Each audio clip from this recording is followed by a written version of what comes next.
예, OBS 김하희 기자님. 네, 시장님 OBS 김하희 기자입니다.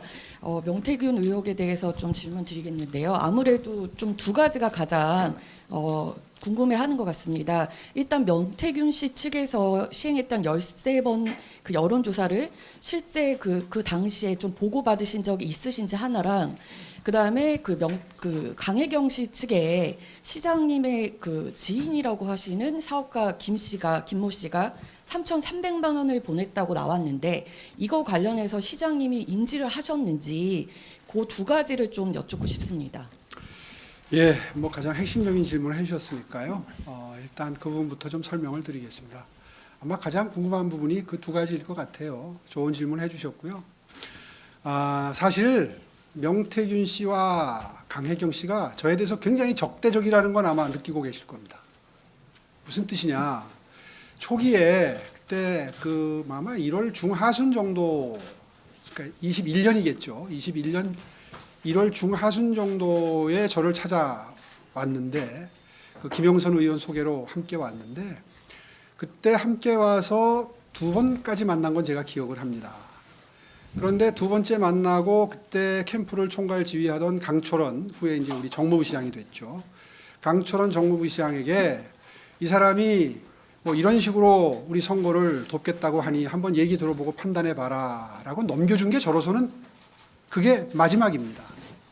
그러니까 그 이후에 명태균 씨하고 연락할 일도 뭘 주고받을 일도 의견을 주고받을 일도 없었어요. 근데 강철원 그 정무부 시장이 뭐 처음 만났을 때도 좀 의견이 안 맞아서 좀 이렇게 의견이 불일치해서 헤어졌다 그러고요. 두 번째 만났을 때는 그 여론조사 방법에 대한 그 이의를 제기하는 과정에서, 그러니까 당신이 들고 온 여론조사 이미 그때 해갖고 들고 왔다 그래요.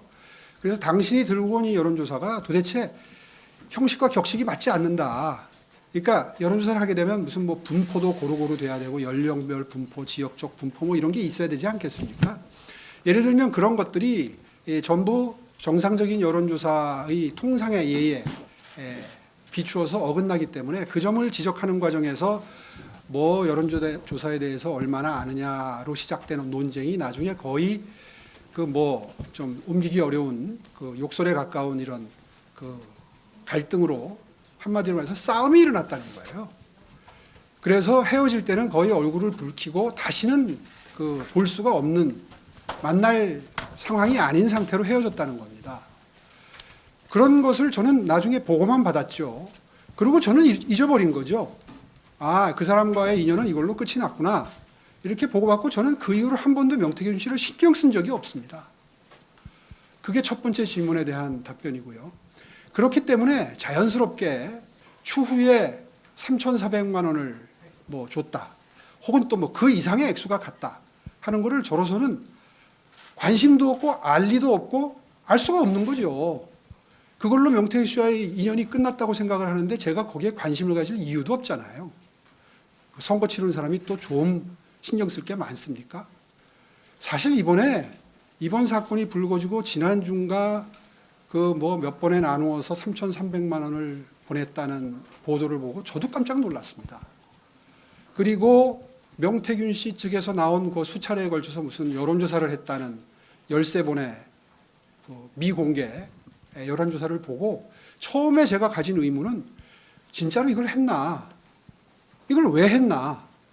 우리 캠프에서 필요 없다고 하는데 이걸 왜, 비용이 들어갔을 텐데 이걸 왜 했겠나 하는 걸 오히려 의문을 가질 정도로 저로서는 정말 지금 상황이 이해가 가지 않습니다. 그런데 그렇다면 이제 이런 그 의문을 가져볼 법합니다. 과연 그 미공개 여론조사가 우리 캠프의 선거 전략에 어떤 측면에서 도움이 되겠냐 이 말이에요.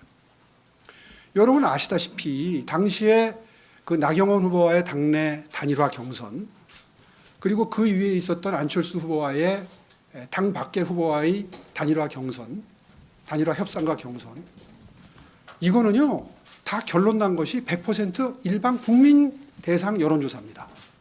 아시다시피. 아니 그런 여론조사는요 며칠이 멀다 하고 계속 모든 매체에서 많은 여론조사 기관을 통해서 보도할 때입니다. 그때가. 다 기억하시지 않습니까? 그런 정도의 여론조사가 왜 저희한테 필요하죠?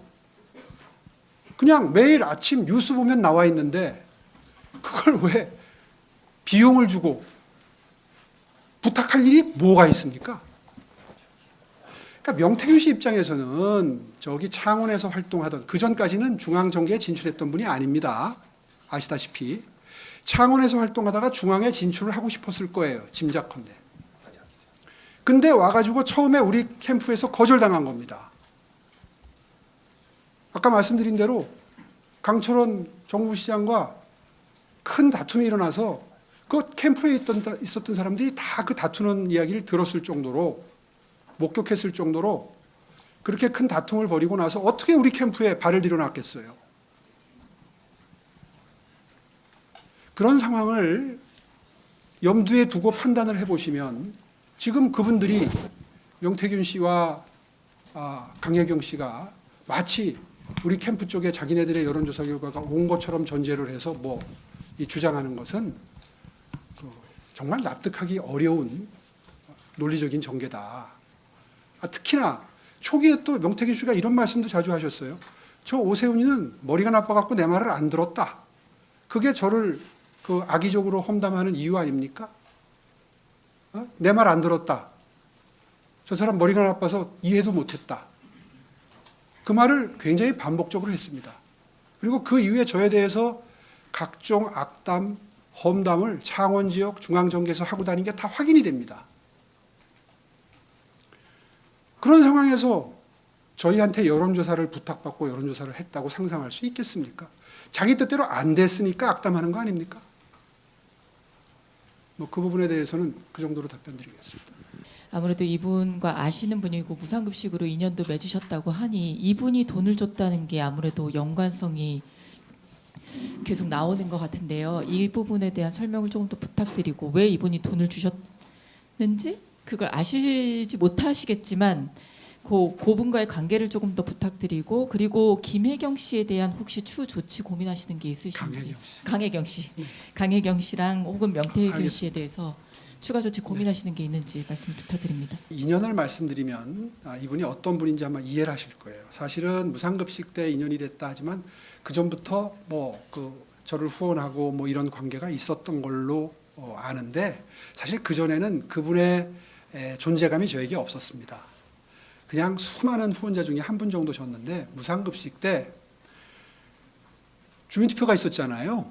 그런데 서울시내 전역에 이런 식의 포퓰리즘적인 무상급식 정책은 옳지 않다 하는 내용의 플래카드가 수백 장이 붙기 시작하는 겁니다. 그래서 저희가 서울 시내를 다니면서 여기를 가도 그 플래카드, 저기를 가도 그 플래카드가 계속 눈에 띄길래 며칠 지난 다음에 물어봤어요. 우리 참모들한테. 아니, 저건 분명히 우리가 붙일 수가 없고 우리가 붙인 내용이 아닌데 누가 저렇게 저걸 많이 붙여놨냐. 그랬더니 수소문 끝에 찾아낸 게 저희와 이런 방구 상의도 없이 서울시내 전역에, 그게 아마 금액으로 따지면은 하나 다는데 한 10만 원 정도 한다고 치면 수백만 원 내지 수천만 원어치 가치가 있는 플래카드가 붙은 걸 거예요. 그래서 제가 감동을 했죠. 이게 시민 중에 이런 깨어있는 분이 계시구나. 그래서 저희가 연락을 드려가지고 제가 전화통화를 했던 게 기억이 나요. 차량 이동 중에 정말 이렇게 힘을 실어주셔서 고맙다. 지금 투표율이 관건인데 이렇게 저에게 도움을 주시기 위해서 이런 플래카드 걸어주셔서 정말 감사하다. 이렇게 전화를 하면서 인연이 시작됐던 분입니다. 무슨 말씀을 드리고 싶으냐 하면, 이분은요, 다른 여느 무슨 정치권을 기웃거리는 무슨 저하고 인연을 맺어서 무슨 사실상의 이득을 염두에 두고 이렇게 후원할 그런 분들이 적지 않이 계시잖아요. 그런 분이 아니라는 겁니다. 시작부터가. 그러면 그분의 행동 패턴을 아마 이해하실 수 있는 여지가 저는 있다고 생각합니다. 그렇기 때문에 이번에 이 일이 불거지고 나서도 이분이 또 이렇게 사고를 치셨구나 하는 생각을 하는 거고요. 아마 본인도 지금쯤은 뭐 저를 돕는다는 의지에서 시작하셨는지 모르지만 이게 결과적으로 오세훈 시장에게는 도움보다는 폐가 되고 있구나라는 생각을 지금도 하고 계시리라고 생각합니다. 뭐 어쨌든 지금 수사가 시작이 됐습니다. 지금 강혜경 씨 관련 뭐 법적 조치도 질문을 하셨는데요. 저는 그렇게 생각합니다. 마음 같으면 지금 법적 조치를 하고 싶은 사람이 한두 명이 아닙니다. 지금 추측성 음해, 왜곡, 과장 보도도 점점 늘어나고 있고요. 그리고 거기에 재료를 제공하는 것이 명태균 씨의 변호인, 그리고 강혜경 씨 이런 분들입니다. 마음 같으면 지금 전부 일괄적으로 고소고발을 하고 싶지만 아마도 이 사건이 검찰 수사가 마무리되는데 글쎄요, 뭐 한 보름 내지 한 달이면 다 백일하에 진실이 드러나지 않을까 저는 그렇게 기대합니다. 이미 뭐 명태균 씨는 구속된 상태고요. 다만 제가 법적 조치를 하기 전에 명태균 씨와 강혜경 씨한테 공개적으로 질문하고 싶은 게 있어요. 강혜경 씨 지금 매일 뭐 인터뷰 하다시피 하잖아요. 밝히세요. 누구한테 자료를 넘겼는지.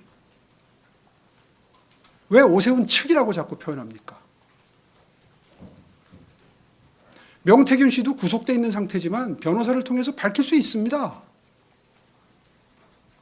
그분 모든 걸 다 녹취를 해놓고 뭐 SNS 자료도 다 뭐 제출당했네, 뭐 압수수색 당했네 하는 얘기가 나오는 마당이니까 본인의 기억을 더듬어서 그거 모를 리가 있습니까? 13번을 그냥 했겠습니까?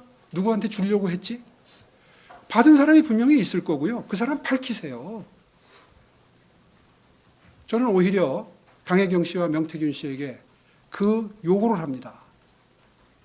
이미 이렇게 밝혀달라고 이야기한 지 일주일 정도가 지난 걸로 기억하는데요. 이번 주말까지 반드시 밝히세요. 제가 이렇게 큰 오해를 받고 있는데 밝혀줘야 되지 않습니까? 미운 건 미운 거고 본인 뜻대로 안 돼서 섭섭하고 미운 건 미운 거고 밝혀줘야 제가 오해를 받지 않을 수 있다는 관점에서 드리는 당당한 요구입니다.